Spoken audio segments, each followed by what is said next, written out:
Hey, how's it going, everybody? Ramon here, back at you with another episode of Meet the Surfer.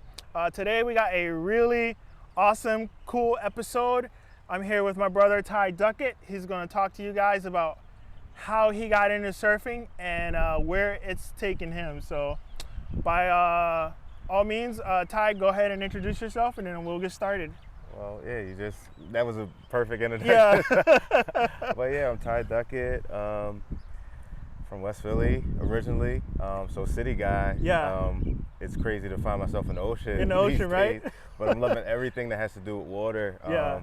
But yeah, surfing, man, I used to say I'm glad I found surfing, but surfing found me. Yeah. Like it's just so huge, and it's so like healing, and I love it. Like it's like talking about love, because it's like I don't really know how to explain it. Yeah. But it's like once you do it, you know what it's Right, all about. Like right. when we were chatting earlier and you were talking about your story, and you said you got hooked on that first wave, I was like, Yeah. I know that feeling. I know that feeling. Yeah, so, yeah. But absolutely. I started surfing about 2017 with a group called Life Rolls On. Jesse Billauer's the CEO of that organization. Yeah. He was actually going to go pro back in the 90s, and he got into a surf accident, broke his neck, and he's paralyzed. But he didn't let that stop him, and his buddies got him back in the water, and then he created Life Rolls On. 15 years after that, I get into a motorcycle accident, and a couple surgeries to fix the leg, but they were unable to. Yeah. And I'm a motorcycle rider, so I like that adrenaline, I like that rush. Yeah, yeah. And my wife, she was like, you need something to replace that feeling that you were loving every day with, and she found Life Rolls On, and she's like, let's sign up, see what, I'm like, surfing, like, I watch surfing in the movies, Right, you know, I admire the folks that do it, but I'm like, what am I doing? Like, I'm from West Philly. Like, what am I doing? But we went out, we had an amazing time. Yeah. And just like you said, that first wave, hooked, done. Nice. So I, dug in. I only surfed a few times, 2017, a few times, 2018. And then some people were like, pretty good. You should see what you can do with this. And met another organization called Waves for All, and Waves for All it's very similar to Life Rolls On, but just a smaller scale. And they do it. So Life Rolls On does it like in a season. So they do the summer season. Yeah. But Waves for All does it all year round. They do every month, the last Sunday of every month. They take everybody out, all ability levels, down in Oceanside in California. Yeah, yeah. So that was a group that I stayed with and learned so much from, and was building the skills, and then came across Color the Water. And Color the Water is an awesome BIPOC surf space. Just a safe space for BIPOC folks that are learning to surf. So, because it's like a bunch of different hurdles and things that can kind of deter you from getting in the water. Exactly, yeah. But Color the Water, helps to break down those barriers and those burdens, and just embraces you. It's just like a big hug. Like, that's what Color the Water is. Yeah. And that's who I've been surfing with recently. And so I went from a season once a month for a season from like June to September, to Waves for All to every month, once a month. Yeah. And then Color the Water, we're like every other day. Oh, we're man. So, and it's just as family. Like, all these surf groups are family. But Yeah. that's just a brief kind of synopsis of my surf history. Yeah. But I just absolutely love it. Like, just when we started talking, like, the smiles, both of our smiles, Right. Yeah. just started happening. Yeah. So, but yeah, that's it. And it's like, it's so healing, being through something so traumatic, and just trying to like figure out your own identity, Right. Because you go from able-bodied to disabled, and now you're trying to, just figure out how you fit in the world. Yeah. And to find something that you can excel at, or just enjoy, Yeah. It doesn't have to be on a competition level or anything like that, but just something that you can enjoy in your new body.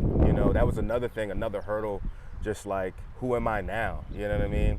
And surfing, I'm a surfer now. Yeah, you are. I'm a surfer now. Yeah, yeah. So this is pretty cool. Yeah. And then meeting you and coming out here for this competition, it's been super dope. It has, yeah. And it's been really cool. It's I had always heard about Access Surf Hawaii, and a lot of my friends would volunteer. So it just so happened that I happened to be out there that one day, and I saw you surfing, and I'm like, whoa, who is this guy? And then one of another mutual, Kyle, he's like, oh yeah, they and next week there's gonna be like over, I think he said over 70 surfers from 40 countries are gonna be there, and they're gonna be surfing Queens all week. And so I got in contact with the girl that is over Access Surf, and I'm like, hey, is it okay if I come out and volunteer? She's like, oh yeah, we'd love to have you. So I went out and yeah, I saw you guys out there, and I'm just like, wow, this is amazing. Like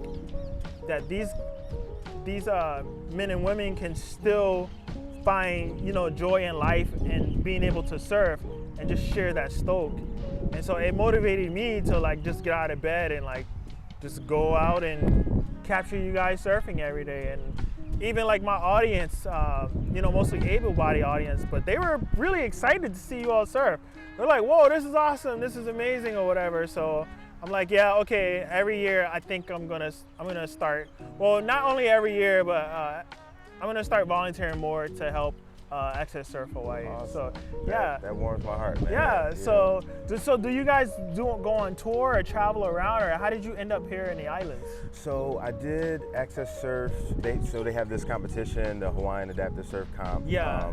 Every year, of course, we had the hiatus with COVID. Yeah. My first time was in 2019, and I mean, it's been a world of difference since then. You know, experience level and just learning to break and all that stuff. But yeah, so that was the first time around, and then we had the break with COVID, and then here we are now. And it seems bigger and better, and like people are like energized, like, you know, folks like yourself. Yeah. That, you know, and we need you guys. Like when you were telling your story about volunteering, I'm like, yes, because like we wouldn't be able to do it without you guys. It's like you know, just getting to the ocean, you know, let alone, you know, getting up out of bed and, you know, all the things that we have to deal with that. Like getting to the ocean is a whole thing. I mean, even for me, like just the mental perception of it, you know, just people, you know, looking at me and just trying to figure out like what happened to this guy, you know? And then you kind of internalize it, and it's not that somebody's, you know, necessarily saying something to you, it's just that look that you would think you wouldn't get if you were able-bodied. So before I was disabled, and I tell this story just, you know, just really quick, because when I was able-bodied, I was at work in Philadelphia, Center City, and it was a blind lady walking across the street, or she was at the curb and she was about to cross the street. So I just was on side of her and I was like, I got my arm here if you need me.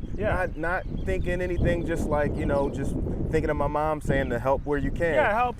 And I put my arm out and she's like, thank you so much. I'm just going right across the street to the AT&T store to, you know, do something with her phone, whatever. And walked her over, opened the door, that was that, and I continued on to lunch. And then when I became disabled, I thought about this lady and I'm like, she was blind. She made it from wherever she lived all the way to Center City, and was only a few steps away from her destination. And I'm like, that is so awesome and so strong, because I guess, and I can't speak for everybody, but for me as an able-bodied person, you get this perception from society that people that are disabled are, you know, not as strong. But think about this lady getting up, you know, a blind young lady getting up, making it all the way, however she made it, being you know, well, not driving, but, you know, on the train, on the bus, making her way. That is so strong, it's mind-blowing. And I see so many examples of it every time I'm at these events with Access Surf or Waves for All or, you know, Life Rolls On. It's just like I see strength, I'm empowered every time. And I mean, I know that same stoke is being passed on to able-bodied folks. It's just, it's something else, man. It gets me excited, and I mean, anything that gets you up, you know, 5 o'clock in the morning to do something, you know you love it. You know, absolutely. Awesome. So as you guys can see, it's just one of those things where, you know, just you always hear the story of the process somebody goes through. Like for me being a veteran, you know, I hear about a lot of disabled veterans, you know, how they lose their limbs unfortunately in war, and it's just, you know, they enter that mental state of depression, and then how they dig themselves up out of that darkness and realize, you know, your life can continue on. This isn't the end, you know, just, you know, you got to keep living. So they, you know, they find joy in doing something else. For instance, like I know the Wounded Warrior, the same thing, you know, with surfing, just like not giving up. So, and that's what motivated me to just come out every day, even though it was super hot, just to stand on the heat, because I'd see some of the guys, even like the prone assist guys, or was it unassisted, or prone unassisted, just seeing them getting pushed into the waves. They're still out there. Absolutely. They're having fun. Just seeing the smiles on their face. Well, that was really powerful for me. Seeing the smiles on their face. And there's one guy in particular, I can't remember his name, but he was like, if that wave was a barrel, he was grabbing the barrel, because you know, he was just so stoked to stick his hand out and grab the wall of water.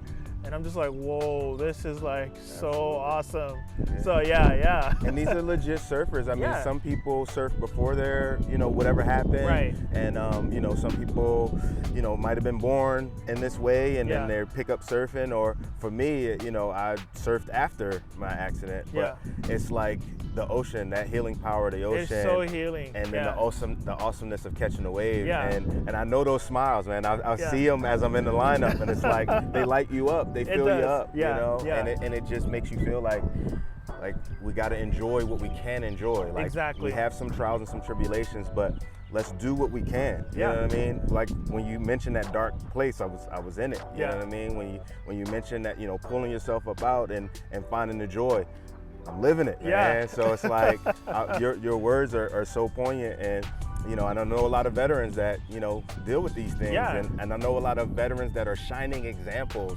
of how it feels to be on the other side. You know what I mean? And I like the other side. It feels good on the other side. And I just want to, that's going to be my goal. I just want to help people get to that other side.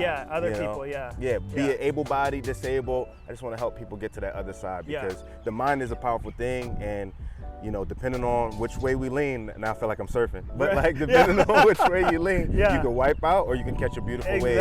So let's catch beautiful waves. Yeah, you know? exactly. So, and I'm glad you said that for the viewers, because hopefully there's somebody out there, you know, in the same situation, like maybe they might be hospital ridden or in the process of learning to be mobile again, and you know, they just so happen to watch our interview and be like, whoa, I want to learn more about the Life Rolls On organization, or even Color the Water, or Access Surf Hawaii. You know, we could be that outlet to, like, you know, show them the light, and you know, say, here, this is where you could go to find out, and you know, life isn't over. You know, just keep living and get out in the water and start surfing.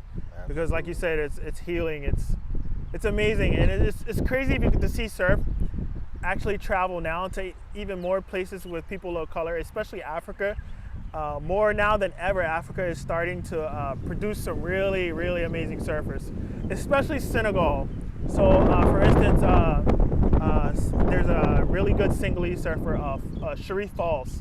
I keep hearing his name. I gotta do my research. Oh my gosh, Sharif Falls. The man rips. And it's crazy because Sal Masaka, I'm pretty sure that's how I say Sal's name. So Sal's in charge of Mami Wata. I don't know if you ever heard of Mami Wata, but they work with Black Girl Surf. I've seen him in some videos with Black Girl Surf, Rhonda out of California. So Sal started a clothing brand showcasing the African diaspora. It's called Mami Wata Surf. So, and he even recently released a book, and I have the book. And I'll text you the book to show you, but it's about surfing in Africa and how Senegalese and there's another country, Liberia, is starting to produce all of these surfers. And right now, so Falls Sharif is the biggest name right now, Sharif Falls. So Sharif Falls, he was picked up by Billabong. And actually Billabong took a Brazilian guy down there. Why can't I remember his name? Oh my goodness, I can't remember his name, I'm so angry. But all three of them were surfing in Africa, and you know, I was just watching the video. And then, so now they actually brought Sharif Falls to America. So he's actually in California right now, and recently there was a meetup of a bunch of black surfers. Yeah. David was telling me about it. He said in the stoke. Yes. Absolutely. Yes. So Sharif Falls, he was there surfing with them, and I saw him in a picture, and I was like, what? That's crazy. Yeah, so it's pretty cool to see him in America now. And you know, surfing has allowed a lot of these people in underprivileged countries to be able to leave their country and, you know, make a living for themselves and explore. And more so in Brazil, and that's another reason why, like, Brazil has like a lot of professional surfers, because that's their way to get out of the barrio, or what is it called, favela, which is like the the poorer side of the country. So surfing is their way out. So when these kids go out and surf, they're hungry. So they learn all these aerials and these maneuvers, and then they get picked up by professional surfing. And then you got all these other guys who grew up in California who, their parents have always had it, so they're not as hungry. So then that's why, in the 90s they call it the Brazilian Storm, when all these Brazilian guys were winning all these big surfing championships, because they were so good, they were beating all the American guys and even the guys here in Hawaii. So it's like, man, surfing is amazing. I really wish I could share it with my family, my parents. I remember when I first started surfing, they were just like, my mom would always say, oh, you're one of a kind, you're unique, and all this other stuff. And I'd always want to just tell her, like, no, I don't want to think of it as that. That just sounds like, I don't know, it sounds like negative to me, or I don't know, putting a bullseye on my head. I just want to be a normal person. Like, I don't want to be seen as, oh, there's the black guy over there surfing or whatever. Just like, no, just leave me alone and let me do my thing, Yeah. So seeing like the organizations in California and seeing more and more of these faces that look like me, it's just super empowering. So I'm like, man, this is awesome. Absolutely. Like, yeah. So a Great Day in the Stoke apparently was the hugest or the largest, collection of black surfers, ever. Yeah.